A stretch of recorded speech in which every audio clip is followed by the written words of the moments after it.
Қайырлы күн, құрметті әріптестер. Мен Нұрбекова Гүлнар Әмірешқызы, Тараз қаласы номері 47 орта мектебінің қазақ тілі мен әдебиет пәнінің мұғалімімін. Бүгін 5-ші сыныптармен өтетін әдебиет сабағындағы тақырыбым Марат Қабанбай «Бауыр әңгімесі. Шынайы өмір».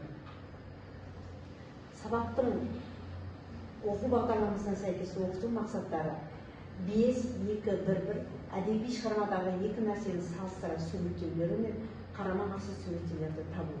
Екінші сабақтың мақсаты барлық оқушылар бауыр әңгімесіндегі екі нәрсені салыстыра талдайды, шығармаға кейіпкер қасиеттерін ашып жазады. Көпшілігі әдеби шығармада екі нәрсені салыстыра суреттеулер мен қарама-қарсы суреттеулерді табады. Кейбір сыныптағы оқушылар әдеби шығармадағы екі нәрсені салыстыра суреттеулер мен қарама-қарсы суреттеулерді табады. Ұйымдастыру кезеңі бойынша жағымды психологиялық ахуал ұйымдастырамын. Бұл жерде оқушыларда шаттық шеңбер жасап, бір-біріне тұрып, тілектерін айтып, көңіл-күйлерін көтеру үшін әрекет жасалынады. Екінші, қызығушылығын ояту.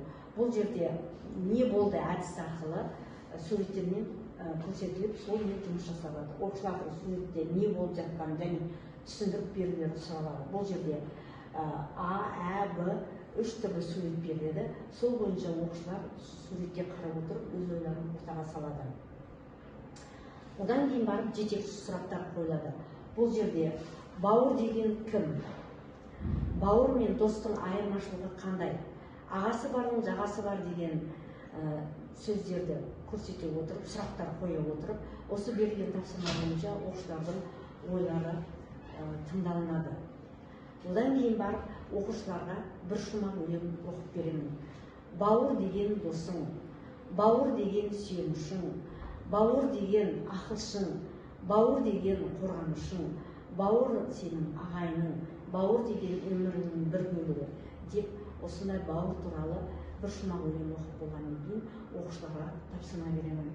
Оқушылар бауырдың дос, сүйеніш, ақылшы, қорғаншы, ағайын өмірінің бар бөлігі екеніне дәлелдеме келтіре отырып, өз ойларын дәптерге жазады. Сабақтың тақырыбы мен мақсаты айқындалады. Ол сабақтың ортасы болады. Ол жерде мағынаны тану, жүзіп шығу әдісі арқылы мәтін мазмұнын еске түсіру үшін оқушыларға сұрақтар қойылады. Бұл жерде 8 сұрақ қойылады. Біріншісі, әңгіменің кейіпкері Манаптың балалар үйіне келу себебі неде? Екінші, не себепті Қали Манапты суық қарсы алды деп ойлайсыз? Үшінші, Қали бала күнінде Манап деп айтуға тілі келмей кім деп айтушы еді? Төртінші, әскери ұшқыш болуды армандап отырған кім? Бесінші, дипломаттың қолын алған Манап ішінен не алып шықты? Алтыншы, ағайынды екі жігіт не себепті ажырасып қалған еді? Жетінші, тығыз қара шашы бұйра кішірек көзді ақсыр бала кімнің портреті?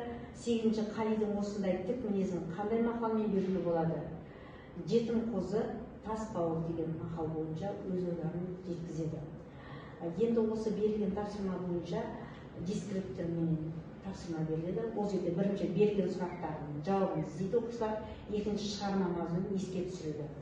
Дескриптордан кейін қалыптастырушы бағалау жүреді. Ол жерде үш шапалақ әдісі бойынша оқушылардың білімі бағаланады.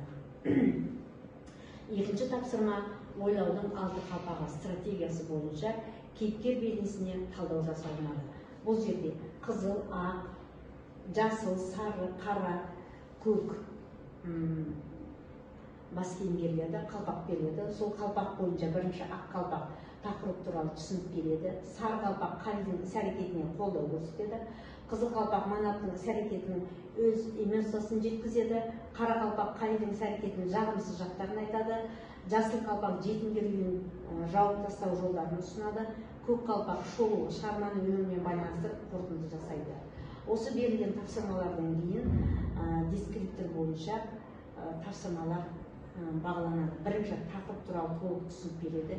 Екінші, кейіпкерлердің іс-әрекетіне талдау жасайды. Үшінші, креативті ой ұсынады. Төртінші, өмірмен байланыстырып қорытынды жасайды. Осы дескриптор бойынша бағаланып біткеннен кейін қалыптастырушы бағалау жүргізіледі.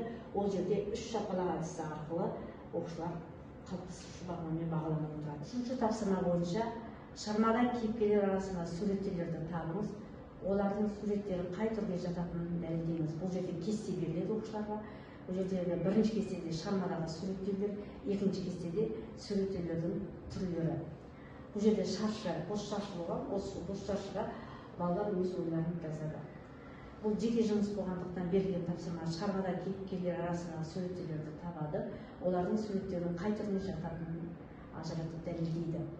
Дескриптор бойынша шығармада кейіпкер арасында суреттелер табады, екінші салыстырма және қарама-қарсы суреттерді ажыратады. Дескриптор бойынша бағаланып болғаннан кейін қалыптастырушы бағалау жүреді. Қалыптастырушы бағалау түстер бойынша жүреді. Бұл жерде қызыл, сары, жасыл, көк түстерменен оқушыларды қалыптастырушы бағалаумен бағалап отырамыз. Сабақтың соңында кері байланыс жасалынады. Кері байланыста бұл жерде 3 түрлі бөлім берілген. Біріншісінде үлкен қоржын берілген, сөмке. Бұл жерде балаларға стикер таратылады. Сол стикерге балалар өздерінің ойларын жазады. Егер бәрін түсіндім, өте қажет, өзімен бірге алып жүремін дейтін болса, сөмке береді. Ал екіншіде еттақ бұл жерде маған бұл біраз деректер қажет емес дейтін болса, осы жерге әкеліп береді стикерді. Ал алған ақпарат маған қажет емес дейтін болса, себепке әкеліп тастайды. Менде сонымен сабақтың соңы аяқталады. Сабақтың соңынан кейін үй жұмысы беріледі. Оқушыларға шығарманы оқып береді.